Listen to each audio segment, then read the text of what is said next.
तुम्ही जिंकून आलात म्हणून नाही का तुम्ही आरक्षण दिलं म्हणून? मी सांगतो, मी नेहमीच नाही, तुम्ही सत्तेचे खासदार आहात, तुम्ही आरक्षण दिले म्हणून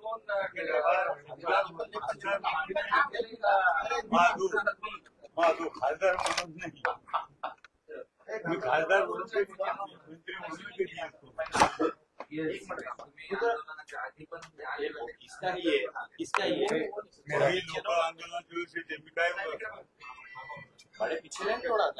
अच्छा, तुम्ही आंदोलनाचे सपोर्ट काय सांगतो पहिल्यापासून सर. ते प्रश्न असा आहे तुम्ही आज भेटायला आलात आणि पुष्पगुच्छ देऊन शुभेच्छा दिल्या, काय सांगा? मी मनोज दादा ठाकरे यांना ज्या ज्या वेळेस हॉस्पिटलला असतील, आंतरवाडीला असतील, त्या त्यावेळेस मी त्यांना भेटायला जातो, की निवळ आजच नाही तर नेहमीच मी भेटायला जातो. त्याच्यामुळं असं काही हे नाही की मी सांगितलं की गॅलेक्सी हॉस्पिटलला आतापर्यंत मी 7-8 दिवस आलो असतो.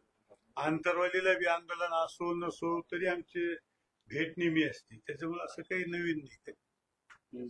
संजय राऊत असं म्हणाले की या आंदोलनामागं हे एकनाथ शिंदे आहेत आणि त्यांचा उद्देश आरक्षण नव्हता या आंदोलनाचा, तर फडणवीस यांना घेरणं होतं, असं त्याने आरोप केला एकनाथ शिंदे प्रत्यक्ष.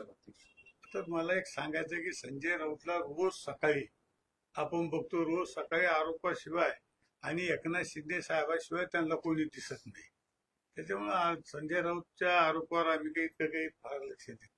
तर सरकारनं जो निर्णय घेतलाय, जो GR काढलाय, पाटील म्हणतायत की आता सगळ्या मराठ्यांना ते मिळणार, पण दुसरे अभ्यासक त्याला म्हणतात की या अडचणी आहेत, या पुढच्या काळात मराठ्यांसाठी सर्टिफिकेट मिळण्यास अडचणी आहेत.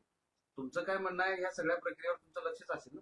नाही, लक्ष तर आहेच ना, एवढं मोठं आंदोलन म्हटलं लक्ष असतं. पण मला एक सांगायचं की शासनाने जो GR काढला आणि मनोज दादांनी स्वतः सगळ्या याच्या समोर तो वाचलेला आहे, बघितलेला आहे. मला वाटतं आता मराठ्यांना ज्या काही हैदराबाद गॅजेटमध्ये ज्या नोंदी त्याचा फायदा निश्चित सगळ्याला होणार आहे. असं की त्यांना पूर्ण न्याय दिलाय सरकारने की अर्धा दिलाय असं तुम्हाला वाटतं? त्यांना पूर्ण न्याय दिलाय की अर्धा दिलाय?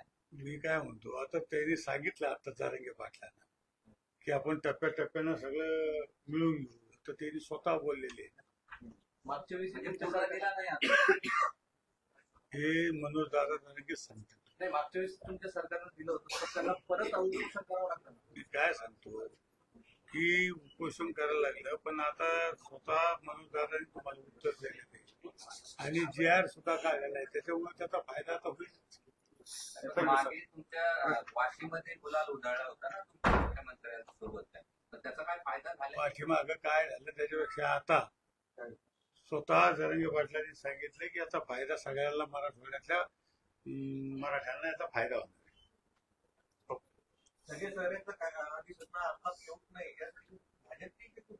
ते जरांगे दादा बोलतील, सगळ्या गोष्टी मी नाही बोलणार. पण ओबीसीचंही आंदोलन सुरू आहे, ओबीसीचे नेते या GR बद्दल नाराजी व्यक्त करतायत, आंदोलन सुरू आहे.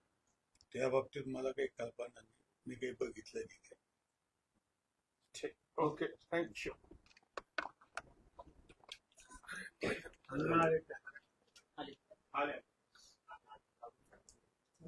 थोड़ा पीछे रहो ना, पूरा महंगा ला रहा है तुम्हारा. अभी शॉर्ट्स है ना, बाइट में थोड़ा पीछे रहो.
तू करून असतं आमचं दम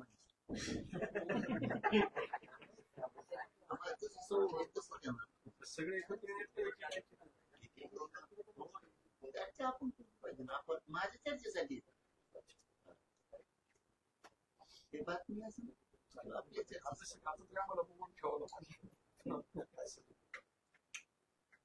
पण मी पण सल्ल्यावर चालत नाही पण ऐकायला लागतं आपण नाही चाललो म्हणून तर हे मिळालं कुणाचं म्हणणार चाललं लय अवघड दुसऱ्याच्या पद्धतीने चाललं अवघड सन्मान त्यांना देतोच आपण जुने लोक उद्या उद्या उद्या हा ओके चला जय शिवराय. जय शिवराय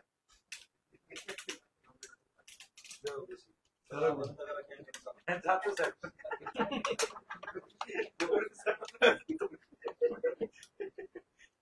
बस तात्या धन्यवाद.